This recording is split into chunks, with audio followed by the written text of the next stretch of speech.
Let's restart on this slide. Why is eating healthy during the holidays so difficult? Well, multiple reasons that we're all experiencing right now. Busy schedules, a lot of times if you have a busy schedule, a lot to do during work and after work, you're not planning your meals, you're eating on the fly, you're eating out, which can make everything more difficult. And then you have temptations, snacks everywhere, treats everywhere. Everywhere you look, there's something to eat. And if you see it, you're likely going to eat it. And then you have distractions. You're at parties, or you're trying to wrap presents while you eat dinner, or you're online shopping while you eat lunch, and you're not really paying attention to the food that you're putting in your body. And then lastly, there's an increased focus on food commercials. Every event has a food. Who wants to go to a party if there's no food? And so there's really a lot more focus on eating, baking, eating out, getting together. So that can make it really challenging.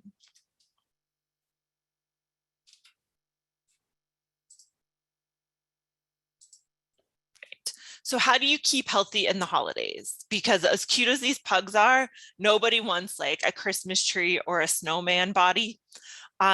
So there's a couple tips I want to share with you today. First are under the category of be prepared. And we're going to talk about not showing up hungry, sharing a healthy dish, and evaluating your options. And then when it's time to eat, how to be nimble during that period and make the right choices. And then some other moves that you can make to promote healthy eating through the holidays. And really what I want you to keep in mind is we're just trying to build some healthy into it. We do not want to ruin your good time. We want you to enjoy the foods that you love. This is just to bring some awareness into your day and into what you're eating, and also help to just fold in some healthy eating. Because I have a secret for you. Dietitians love cookies and they love desserts. So we're often doing this, trying to keep healthy in the holidays ourselves. So we understand the struggle. So let's first start with the be prepared category. First, it's important not to show up hungry. A common thought that we all have is, I will eat lightly during the day, or I'll skip meals to save calories for the party tonight. We think that's a fabulous idea, but that results in arriving at the party hungry and sometimes angry and grumpy, and that results in mindless eating and potential overeating. Also, you often do not come out even and tend to overeat in your calories, and you may feel sluggish and hungry throughout the day. And so you really had a bad day and you still ended up overeating. So tips to consider would be consuming your usual meals throughout the day, eating a small pre-party snack that combines complex carbohydrates with protein and fat, and that will help you to fill up and have some staying power behind that snack. So think of an apple with peanut butter, some cheese with whole grain crackers like Triscuits, or yogurt and fruit. And then if you're attending an event where there may not be a full meal served, eat a nutritious and protein-filled dinner before arriving, so you don't make a dinner of mozzarella sticks and hot wings and foods that add up in calories really quickly and often don't allow you to feel as satisfied. Next, be prepared by bringing your own healthy dish. When you're given the opportunity, contribute a healthy or lightened up dish to the event. And bringing that healthier option will allow you to have a guaranteed nutritious food that you can add to your plate, and also to share a dish with others. Healthy food often gets a bad rap, but look at this fruit Christmas tree. How popular would you be if you showed up with this? Or a veggie tray that looks like a Christmas wreath, or delicious roasted sweet potatoes, or a Brussels sprout salad. So there's many healthy dishes that are waiting to be shared with others, because keep in mind that you're not the only person likely at the table who is trying to be more aware of what they're eating.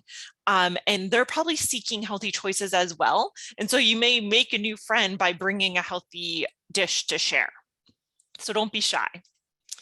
Next is to evaluate your options. Don't dive right into the table or the buffet. Scope out the situation to determine the format of the event.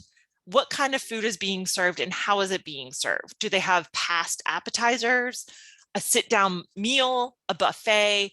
What's for dessert, or what kind of format do they have for dessert? Do they have a really good specialty cocktail at the bar that you want to partake in? That way you can prioritize. Because if they have a fabulous menu of a lobster tail, then you may not want to waste too many calories on pigs in blankets as the appetizer, because you really want to get that lobster tail and the risotto and the fabulous dessert that's down the line. And so kind of knowing what the night looks like can be helpful to prioritize your choices. Also, before filling up your plate, make sure you assess the spread on the table or the buffet. Determine what you must have, what you really want to put on your plate, and what items just look so-so and that you can pass on. And then identify the high protein food. So your beef, chicken, fish, seafood, turkey, pork, lamb that you're going to have on your plate, and the low calorie options you can use to fill up on. Is there a good looking salad? Is there a veggie tray that you're going to get veggies from? Have they made some nice roasted vegetables? What's going to be your fill up foods that you choose from that buffet or that table? And then determine if you plan to consume alcohol that night or eat dessert, as these choices can add calories to your meal. And also, if there's a fabulous dessert at the end of the night, you don't want to be too full to not be able to eat it. So you want to pace yourself earlier in the evening. And then now it's time to eat. You surveyed the situation, you know what you're up against. Now you want to be picky, be choosy. Do not eat everything available at feasts and parties. Just because it's there doesn't mean you need to eat it if it's not something that is appealing to you. Focus on the foods you love, such as seasonal favorites or family recipes. Skip the subpar foods that are on the table or the foods that are always available and that don't bring you a lot of happiness. So I am a hater of green bean casserole. So I always skip green bean casserole when it's on the table. I know some people are big fans. Or like this same old cheddar cheese on a Ritz cracker. You can eat that any day. Don't need to prioritize that right now. Or if you have an aunt who makes dry cake, which I might have one, skip it because you know it's not worth it. And really use those calories for what really reminds you of the holidays and what you really enjoy. If you choose something and end up not liking it, simply move on rather than pushing yourself to eat it. It's not worth eating a bad cookie. Calories are too valuable. If you bite into a cookie and it's no good, move on. And then be mindful of the calories you drink. All alcohol contains calories. So you want to make sure that you're paying attention to that area because they can add up quickly. Also, sometimes the more alcohol you drink, the more food that you eat without realizing, because your inhibitions lower a bit. Slowly sip on your drink throughout the night or alternate alcoholic and non-alcoholic low-calorie drinks, such as club soda. And keep in mind, popular holiday drinks like eggnog pack a caloric punch. A half a cup of commercial eggnog, like out of the carton, can have around 200 calories, and that's before you put any alcohol in there. So imagine if you're drinking a cup of eggnog with a shot of alcohol, you're up to like 500 calories just from that drink. And I don't know about you guys, but eggnog is one of those things that I'll drink if it's there, but I don't even know if I like it when I'm drinking it. So keep that in mind and decide if it's worth those calories for you. And then add filling foods to the fun. We want you to eat the foods that you love and enjoy, but you also have to come away from the table filled up and satisfied. So at meals, put a high protein food on your plate, as these foods will help you to feel full and satisfied. So that's your meats, as we listed earlier: beans, tofu, cheese, eggs, seafood, fish, poultry. Low calorie options that you may see on a buffet or at a party would be like steamed shrimp, shrimp cocktail, crab legs if you're fancy, or lobster if you're even fancier, chicken skewers, baked or grilled fish, lean cuts of beef or pork, eggs, and beans. And then after you have your protein on there, make room for fruits and vegetables. They're low in calories. They're filled with fiber that helps you to fill up with less calories, and water, which also helps you to feel more full, and nutrients that you're not going to find in high quantities in some of the other foods that you choose. Use vegetables to fill out your plate after you add portions of your protein, as we discussed, and those side dishes that we all know and love from the table. And ideally, you want to aim for half of your plate to be filled with fruits and vegetables. And don't think that fruits and vegetables have to be boring. Look at these strawberry Santas. They're so cute. How popular would you be if you showed up with those? Or these caprese skewers are a good idea, and you could put more vegetables or grilled vegetables on there as well. And they look very seasonal. So, think outside the box. You also want to be sure that you hydrate. And this is a challenge that I see many people face on a regular basis, is they're not hydrating adequately. And thirst can often appear as hunger, and busy schedules, busy days can lead to you not drinking enough. We all know that. So I want you to think of drinking a glass of water before you eat to be sure you're addressing your hydration. That way you're tackling your hydration and then you eat. And so you're not eating to try to fulfill your thirst. Choose water or low-calorie drinks such as flavored seltzer or unsweetened tea. Consume a low-calorie beverage between each alcoholic beverage. This will help to slow down your alcohol consumption, lower the calories from that, and keep you hydrated. And then fancy up your non-alcoholic low-calorie drinks. They don't have to be ho-hum. You can still garnish them, put them in fun glasses, use seasonal straws, so that everyone feels like they're part of the festivities. And then you want to make sure that you practice portion control. Use a small plate to instantly help to limit your intake. Big plate, you're going to fill up that empty space. If you have space, you're going to put food there. And if you have food there, you're going to eat it. So help yourself out by shrinking your plate size. And that will automatically not allow you to put as much food on your plate. Fill half of your plate with fruits and vegetables. Be cautious with veggies that are in cheese or cream sauces like cream spinach. They are going to add up in calories more quickly. And keep your protein intake to the size of a deck of cards or the palm of your hand. And that will keep you to about 3 to 4 ounces, which is the recommended amount of protein to consume per meal. And these principles of increasing the fruits and veggies and the size of the protein are principles you can carry with you every day and not just through the holidays to kind of set you up for a healthier plate. So now you know what to pick. You got all the food from the buffet or the table. Now what do you do? Well, distance yourself from the food. Put some space between you and the buffet. If you stand next to the food table, you're going to eat more food. We all know that if we're next to a bowl of chips at a party, we're eating chips. We don't know how many, we don't even know what kind, but we're eating them because we're beside them. So if you move away from the food table, it will make it harder for you to mindlessly reach for more food. If you're prone to just keep eating and not paying attention, pop a mint or a stick of gum so that you're less apt to keep reaching for snacks. And then this tip is important for events, but also at your own home or your own workplace. Food is, if it's out of sight, it's more out of mind. If you're looking at it, if the cookies are right in front of you or you have that candy dish at your workstation, you're more likely to eat because it's right there where you see it. And so at home or in the office, put the treats, candy, and snacks behind closed doors and out of sight. That way you're less prone to take to nibble. And also share extra treats with others.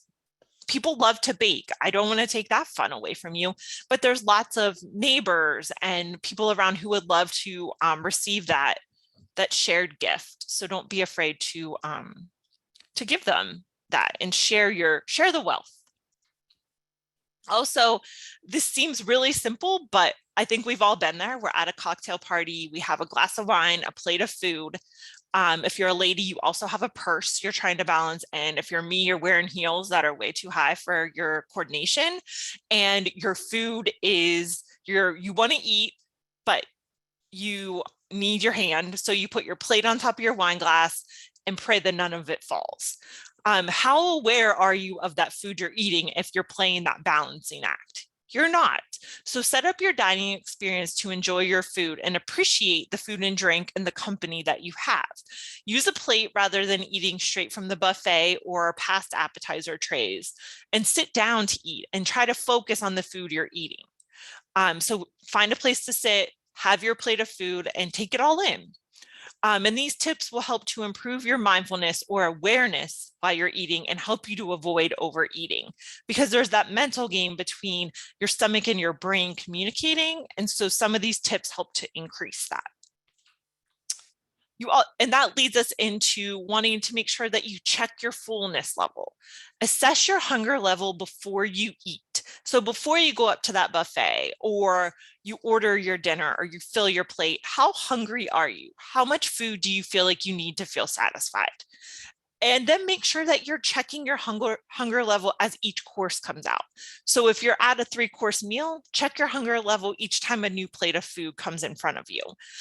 If you finish your plate and you're thinking about going back for seconds, keep in mind that it takes a few minutes for your brain to communicate that your stomach is full. So after you finish your first helping, take a 10-minute break, drink some water and make some conversation, and then recheck your appetite prior to refilling your plate. If you're still hungry, put more on there. But you may find that within that 10 minutes, you feel really full and comfortable, and you just avoided yourself from like feeling like you got to lean back and take a nap. And then lastly, and I think most importantly, and something to really keep in mind this holiday season, is make sure you're appreciating the bigger picture. There's more than food to the holidays, as we all know. So although food is an integral part of the holidays, focus on your family and friends, your traditions, your laughter, and your cheer. Focus on the socializing, not just the food. And if you keep in mind, if you balance and are in moderation most of the time, it's okay to indulge a little bit. Or if you happen to have a bad day where you overeat, restart at your next meal. And really keep these principles in mind as you go. And then lastly, there are some fun ways to add healthy to the holidays. Feature a low-calorie mocktail or beverage. And there's lots of recipes out there. You can try diet cranberry ginger ale with fresh cranberries and an orange slice, or seltzer, and there's all kinds of flavors with citrus and pomegranate seeds. That way everyone feels like they're in the festivities. Dress up a table with a fruit or vegetable tray in the form of a wreath or a tree.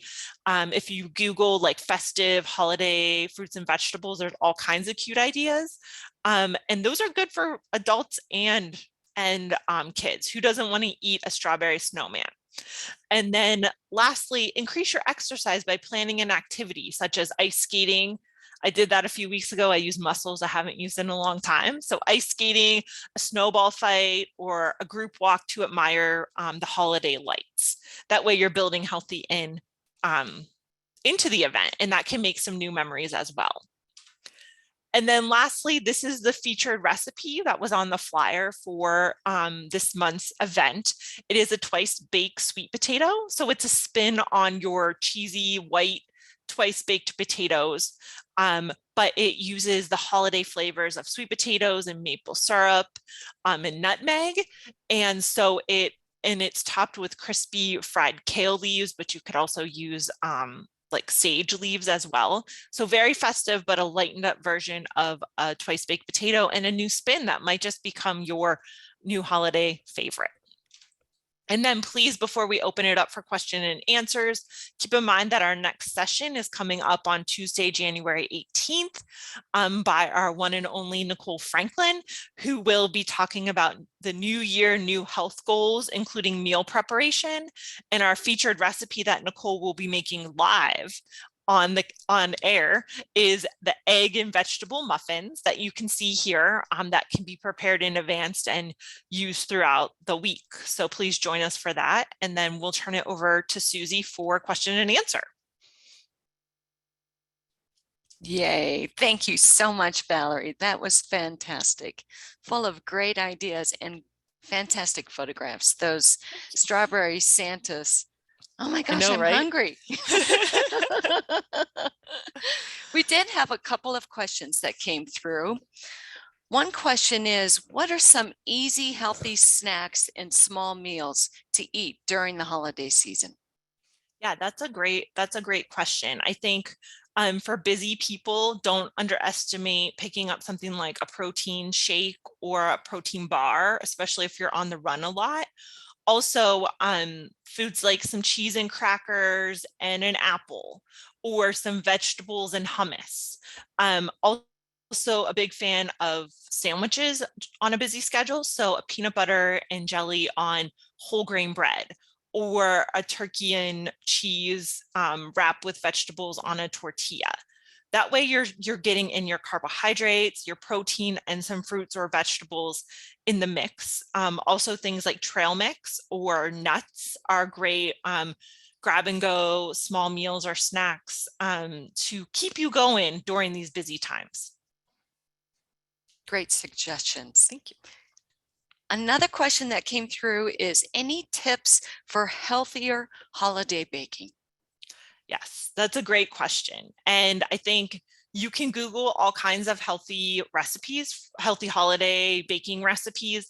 But sometimes you're like, really want what you want, when you want that real chocolate chip cookie. So suggestions I have would be to make them small, make them mini. So if you're making cupcakes, make them mini cupcakes. That way people can still have some, but it's a much smaller portion. Or if you're making cookies, my grandma and I always make cookies and we make them small.